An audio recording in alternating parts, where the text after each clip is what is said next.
Aujourd'hui, l'actualité internationale est dominée par une montée de tensions extrêmement préoccupante entre les États-Unis, Israël et Iran. Depuis plusieurs mois, les échanges de menaces, les frappes indirectes et les démonstrations de force se multiplient.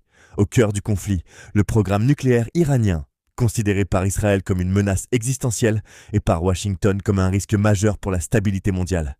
Les États-Unis réaffirment régulièrement qu'ils ne permettront pas à l'Iran d'accéder à l'arme nucléaire.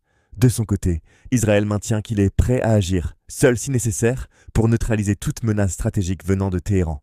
En réponse aux pressions et aux sanctions économiques, l'Iran adopte une posture de fermeté. Les autorités iraniennes affirment que leur programme nucléaire est civil, mais continuent d'augmenter leur capacité d'enrichissement d'uranium, ce qui inquiète la communauté internationale. La situation devient encore plus dangereuse lorsque des frappes ciblées et des attaques indirectes éclatent dans la région.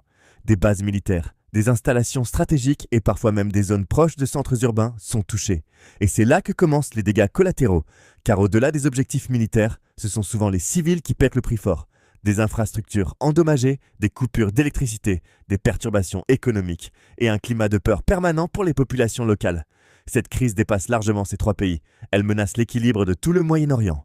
Des pays voisins surveillant la situation avec inquiétude, craignant un embrasement régional. Sur le plan diplomatique, l'Organisation des Nations Unies appelle à la désescalade immédiate. Les puissances européennes demandent un retour aux négociations. La Russie et la Chine dénoncent les actions militaires et réclament le dialogue.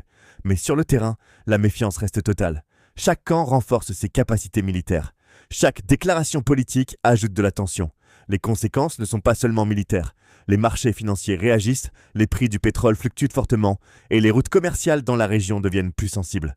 Le véritable enjeu aujourd'hui n'est pas seulement une confrontation directe. C'est la possibilité qu'une erreur de calcul, un missile mal intercepté ou une décision précipitée déclenche une guerre régionale beaucoup plus vaste. La question est simple. La diplomatie peut-elle encore reprendre le dessus? Pour l'instant, le monde observe, inquiet. Car si cette confrontation s'intensifie, ses répercussions pourraient se dépasser largement le Moyen-Orient et toucher l'équilibre mondial.